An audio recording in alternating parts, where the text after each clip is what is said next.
Bonjour à tous, bienvenue dans l'édition de la mi-journée au sommaire de ce journal. La saison des pluies continue de causer d'énormes dégâts à Azagué, au quartier d'Ioulabougou. Les eaux de ruissellement dégradent la seule voie d'accès au quartier. Une situation qui intrigue les riverains. Nos équipes étaient sur le terrain, le constat dans ce journal. En France, 2 incendies secouent la Gironde, un département situé dans le sud-ouest du pays depuis quelques jours. Le récent bilan de la préfecture de police fait état de plus de 12 000 hectares de forêts brûlées et environ 10 000 personnes évacuées à ce jour. Bienvenue si vous nous prenez en marche. Elle est présente depuis quelques mois et ne cesse de perturber le quotidien des populations. Il s'agit de la saison des pluies. Elle occasionne d'énormes dégâts dans la ville d'Azagué, située à 40 km d'Abidjan, et ses conséquences empêchent les habitants du quartier d'Ioulabougou de circuler librement. Clarisse Kanyala. Ça fait quelques jours qu'on n'arrive pas à aller au boulot parce que là, on ne peut pas marcher pour aller. La voiture même est garée ici. Ça fait 3 jours parce que la voie n'est pas bonne. La voie même qu'on comptait là-dessus, c'est celle qui est ici, dégradée. Alors on était obligé de dévier. La déviation aussi qu'on a prise, c'est pareil. Quand il pleut, il y a la route qui est coupée. Alors on ne peut pas voyager, on ne peut pas aller non plus au travail, on est coincé. C'est de cette voie qu'il s'agit. La seule qui mène au quartier d'Ioulabougou dans la commune d'Azagué. Elle est impraticable depuis 3 jours maintenant. Moussa n'est pas seul dans cette situation. Cela fait 3 jours que Mamine n'a pas pu se rendre non plus au travail dans la commune du Plateau. Ces absentéismes-là, personnellement, ça ne m'arrange pas du tout. Ça n'arrange pas, je vais dire, ma carrière professionnelle. Et là, en tant que mère aussi, c'est un problème. Pas plus tard que le mois dernier, j'ai dû porter mon bébé au dos, laissant mon véhicule ici, porter mon bébé au dos, aller m'arrêter au bord de la route pendant des heures pour qu'un motocycliste de passage s'arrête là, me prenne. Au bord de cette voie dégradée, vit Fanta et sa famille depuis plus de 20 ans. Les fortes pluies de cette année ont fini par avoir raison de sa maison. La maison est condamnée. Ce n'est plus qu'une question de temps. Quand il pleut, toute ma cour est inondée. Je n'ai pas les moyens pour me prendre une maison. Tous ces gros tuyaux que vous voyez n'ont pas pu régler la situation. Quand il pleut, j'évacue mes enfants chez les voisins. C'est vraiment difficile. Je vis chaque jour avec la peur au ventre. Selon les riverains, le quartier ne dispose d'aucune canalisation pour faciliter l'évacuation des eaux pendant la saison des pluies. On n'a pas de caniveau. La route, l'eau vient avec une forte pression. Donc ça casse la route. Nous, on veut que l'État vienne reprofiler ces routes-là. La route soit bitumée. Par faute de routes, on a perdu des gens ici, surtout les femmes enceintes, et puis ils ne savent pas comment aller jusqu'à l'hôpital. Pour rectifier le tir, les riverains prennent leur destin en main.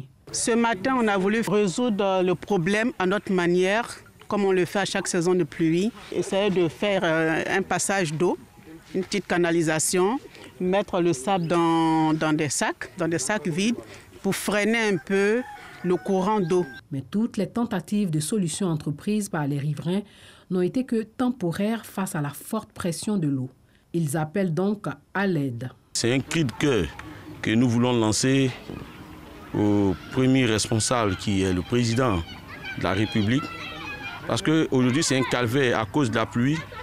Un certain nombre de personnes ne peuvent même pas sortir de leur maison. En attendant qu'une solution définitive soit trouvée, ces populations vivent dans le désarroi. Et la saison des pluies, elle, va durer encore 6 semaines selon la Sodexam. Le sang est précieux pour la vie et sa disponibilité pose souvent problème. La Fondation Action pour le bien se penche sur le sujet. Elle initie depuis des mois une caravane de dons de sang et s'est tournée à poser ses valises à la Polyclinique internationale Sainte-Anne-Marie, Pisam, dans la commune de Cocody. Objectif, renforcer les besoins annuels du Centre national de transfusion sanguine en produits sanguins non sangarés par Gassoro Kone de Madonki. Polyclinique internationale Sainte-Anne-Marie dans la commune de Cocody. Aminata y est pour une opération don de sang. Le sang, ce liquide précieux et naturel lui a sauvé la vie il y a quelques années. Quand j'avais eu un accident, donc légèrement, il m'a donné du sang, il avait eu besoin et puis j'en ai eu. Donc moi aussi, je vais donner à d'autres qui en ont besoin aussi. Comme Aminata, ils étaient nombreux à prendre part à cette opération. Le sang, c'est très important pour les personnes qui sont malades. pour les blessés. Je pense qu'il y a des gens qui en ont besoin, donc si ça peut aider, il n'y a pas de souci pour ça.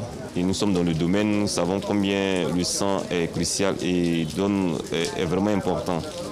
Donc il faut que de temps en temps, lorsque nous avons l'occasion de pouvoir donner du sang pour pouvoir sauver des vies.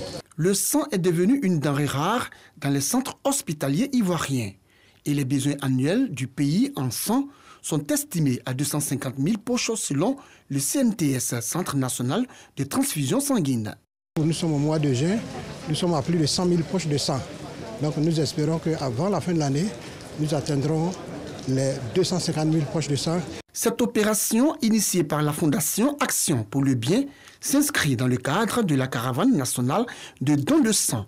Cette caravane a déjà sillonné plusieurs quartiers et sous-quartiers des communes du district d'Abidjan. Nous avons décidé de vraiment impulser une dynamique afin de permettre à ce que nous puissions, dans un avenir très court, passer sur ce problème de sang pour qu'il n'y ait plus de problème de manque de sang en Côte d'Ivoire. Donner son sang, c'est sauver des vies humaines. C'est pourquoi le conseil du Premier ministre en charge du service civique entend soutenir les initiateurs dans cette caravane. De façon désintéressée, cette fondation fait un beau travail et nous ne pourrions nous mettre en marge de ce processus parce que le Premier ministre, son Excellence Patrick Kachi, encourage ce genre d'initiative. Nous irons avec cette fondation dans les quartiers les plus reculés pour essayer d'inciter les jeunes à donner du sang. Combien de personnes subissent des accidents de la circulation et perdent des litres de sang? Rien ne peut les sauver que si nous n'avons de disponibilité. Ce sont plus de 500 poches de sang qui ont été collectées à cette caravane de dons de sang initiée par la Fondation Action pour le Bien. C'est une ONG panafricaine dont la vocation est de révéler de jeunes talents féminins dans la technologie. L'ONG Dynamique et Excellente d'Afrique a organisé sa cérémonie de graduation aux bénéficiaires de programme 2022 de DIN-Ex Africa. Et c'est le musée des cultures contemporaines Adama Tounkara d'Abobo qui a servi de cadre d'accueil. Joël Gosset. Il y a aujourd'hui plus de filles scolarisées qu'auparavant, mais elles n'ont pas toujours les mêmes possibilités que les garçons pour aller au bout de leurs études et jouir des bénéfices de l'éducation de leur choix. Trop de filles et de femmes sont victimes des idées reçues, des normes sociales et des attentes qui, à elles, imposées, qui affluent sur la qualité de leur éducation et sur les matières qu'elles étudient. Elles sont particulièrement sous-représentées dans les disciplines de la science, de la technologie, de l'ingénierie, des mathématiques et par conséquent dans les carrières STEM. En Côte d'Ivoire, une ONG lutte pour la promotion et la culture de la science, la technologie, l'ingénierie et des mathématiques en milieu scolaire, surtout auprès des jeunes filles. Il s'agit de l'ONG Dynamique et Excellence d'Afrique.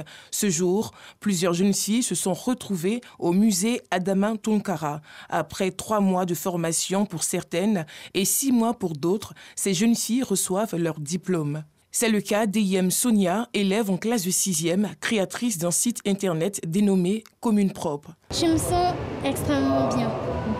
Après 6 mois de formation, j'ai appris à créer un site internet, à manipuler un ordinateur, à allumer et à éteindre un ordinateur et à connaître les technologies qu'on utilise pour créer un site web.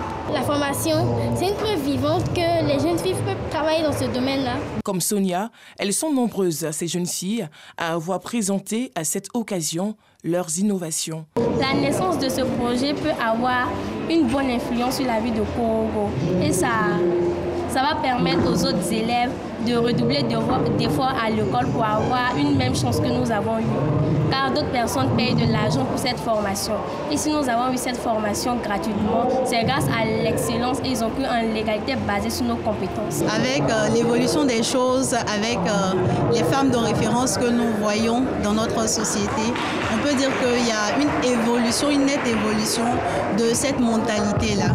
La place de la femme n'est pas à la cuisine, mais elle peut être tout aussi bien dans les bureaux que dans les entreprises en tant que chef. Ce sont au total 80 jeunes filles qui ont été formées à l'informatique, au développement d'applications et à la robotique et 50 jeunes femmes formées à l'usage professionnel de l'outil informatique, à la gestion de projets et au marketing digital. les objectifs qui ont été atteints, celui du nombre de personnes qu'on voulait toucher au niveau de la sensibilisation, mais du nombre de jeunes femmes qu'on voulait former et de jeunes filles, et aussi arriver à implémenter le projet en dehors de la commune d'Abobo, donc à Cinématiali au Korogo, ce qui a été chose faite et réussite en fait dans l'ensemble. Bénéficiaires de ces programmes, les jeunes filles des communes de Korogo, Cinématiali et d'Abobo. Nous avons seulement 5% de femmes dans le domaine de la STEM. Comme vous avez vu, c'est des filles brillantes, des filles très jeunes, très éloquentes et très solides dans ce qu'elles ont appris. Donc je suis complètement très satisfaite. Créé depuis 2018, ce programme de formation initié par l'ONG Dynamique et Excellence d'Afrique vise à encourager les filles à s'orienter vers les domaines scientifiques, réduire la fracture numérique, présenter l'opportunité que la technologie représente pour les jeunes filles et les femmes dans la dynamique du développement durable et inclusif. Le réseau des directeurs et chefs de service des mairies de Côte d'Ivoire a organisé récemment un atelier de renforcement des capacités. La mairie de Port-Bouët a été le cadre choisi pour abriter ce panel. Au cœur des enjeux, l'initiation à la pratique de la législation du travail dans les services municipaux. Yacouba Koulibaly. Alexis Kwasi, directeur des services administratifs à la mairie de Port-Bouët, rend visite à ses administrés pour s'imprégner de leur réalité concernant la gestion du capital humain. Une tâche en perpétuelle innovation, afin d'améliorer les capacités et les performances des directeurs et chefs de service de ces collectivités locales. La fêtière des responsables administratifs des mairies a initié un atelier autour de la problématique, la pratique de la législation du travail dans les services municipaux. Ces genres de formation-là, nous en avons besoin. Parce que la norme nous dit qu'il faut acquérir des compétences pour pouvoir faire correctement le travail. Et la formation vient apporter cette solution-là. Une initiative saluée par Aka Arnaudjo, adjoint au maire à la mairie de Port-Bouët. Nous avons compris que le centre d'une administration, d'une commune, c'était son administration.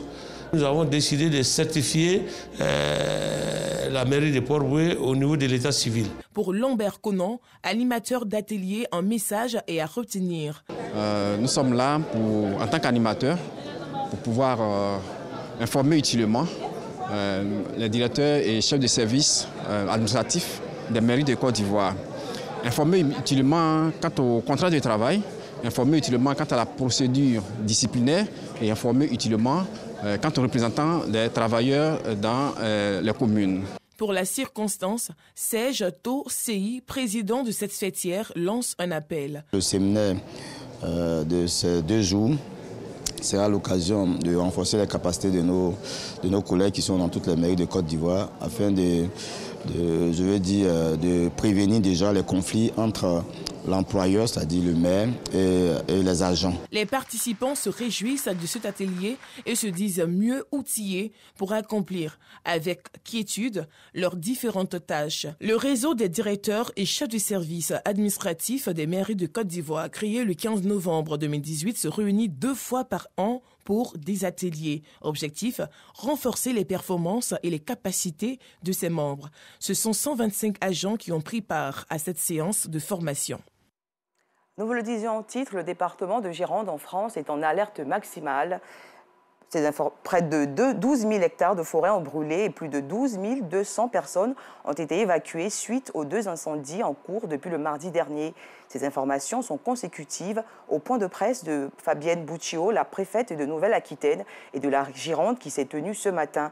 La préfète de la Gironde a réitéré sa demande aux riverains de ne pas se rendre sur les différents sinistres afin de ne pas gêner l'action des secours et recommander à chacun la plus grande prudence. Le chef d'État français, Emmanuel Macron, a quant à lui présidé hier une cellule de crise au ministère de l'Intérieur. Il a remercié les sapeurs-pompiers et les autorités locales mobilisées dans la lutte contre les incendies. Des fusillades entre bandes rivales ont fait près de 90 morts en une semaine dans la capitale haïtienne. Depuis quelques jours, les rafales d'armes crépitent à longueur de journée à Cité-Soleil, dans l'arrondissement de Port-au-Prince, la commune la plus défavorisée et la plus peuplée de l'aire métropolitaine. Ces affrontements meurtriers entre gangs affectent l'ensemble des activités dans la commune haïtienne, car c'est à Cité-Soleil que se tienne le terminal pétrolier qui alimente une bonne partie du pays. Ces agressions perturbent donc les activités. Les stations-service ne distribuent plus de carburant et cette situation fait flamber drastiquement les prix au marché noir. Fin de ce journal, merci d'avoir suivi et bonne suite au programme sur RTI2.